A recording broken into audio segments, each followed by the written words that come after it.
Welcome to Mystara, for a look at one of the more interesting but little-known creatures in the setting, the Clockwork Swordsman.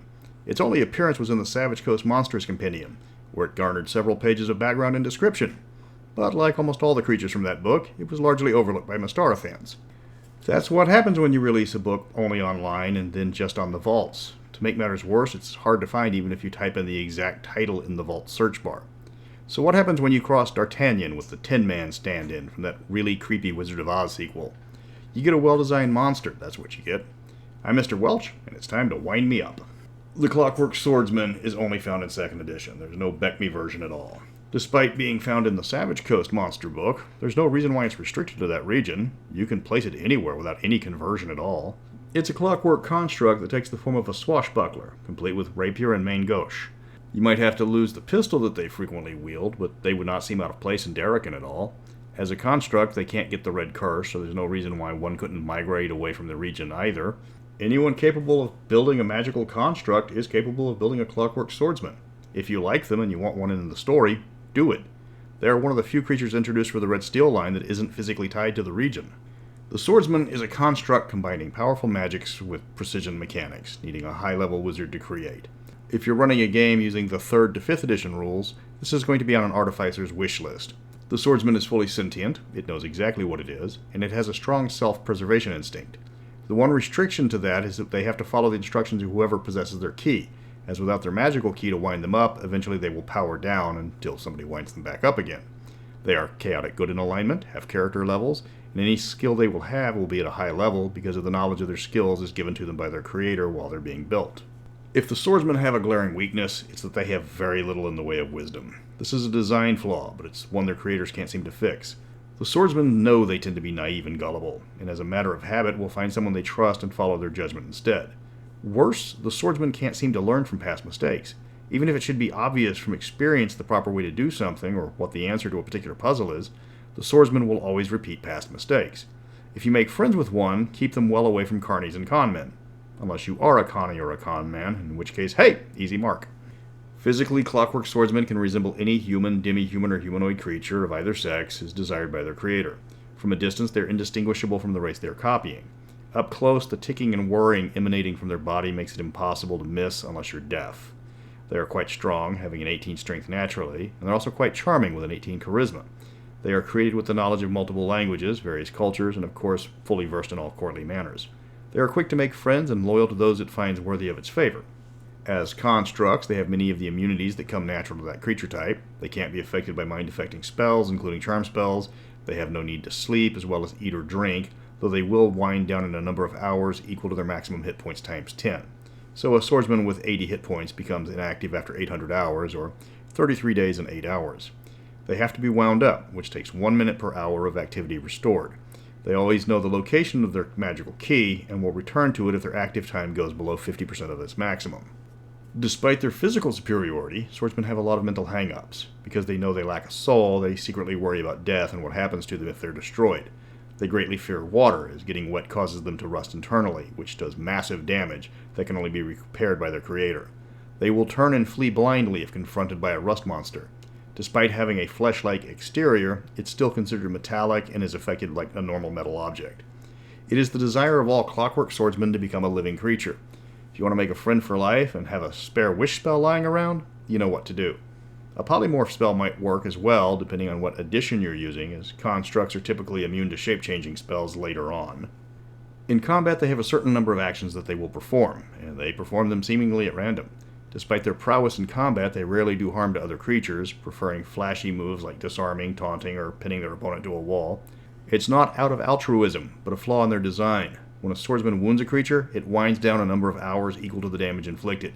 They can parry every attack a creature makes them look incompetent by disarming them and politely handing them their sword back, or get an opponent to rage quit through constant barbed taunts, but they will rarely strike an actual blow.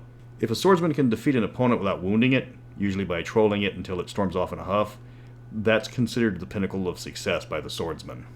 The swordsmen put up a facade of confidence in public without exception. They're programmed to do that, or the fantasy equivalent thereof. But to their friends, they will be open about their many insecurities. They want to be living creatures, but they're afraid that their personality and their motivations aren't their own, instead given to them by their creator. They will constantly ask questions about intangible things like emotion, love, or humor, trying to see if they are experiencing these things naturally. They will only do this with people they trust, or their creator, as they are well aware of their built-in naivety. A swordsman is known for its ability to form a symbiotic relation with two intangible creatures. The first is the heroic spirit, an undead spirit that was created when a hero was killed with a great quest left unfinished. The spirit normally possesses creatures of the same alignment, though possesses is the wrong term, as they don't try to force its will on the creature, but instead communicates through empathy. While a heroic spirit is merged with a clockwork swordsman, it doesn't need winding, and it can remain in the swordsman indefinitely until the swordsman is destroyed or rusts.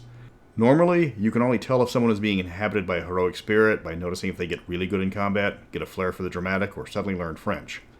I'm not kidding about that last one. The book gives a lot of various battle cries that the heroic spirit will spout out in combat while aiding its host, and every single one of them is in French. As the spirit that possesses the swordsman will always be the same alignment, and already possess the same temperament, the two creatures will welcome the joining. The swordsman gets the equivalent of a soul, and the spirit gets an already powerful host that gets boosted even further with the possession. The fact that the spirit can wind the swordsman without use of the key makes them even more powerful, and means the swordsman can let loose in combat without fear of winding down. The second creature that the Clockwork Swordsman will bond with is the Legacy Leech, though this is a true possession rather than a symbiotic relationship.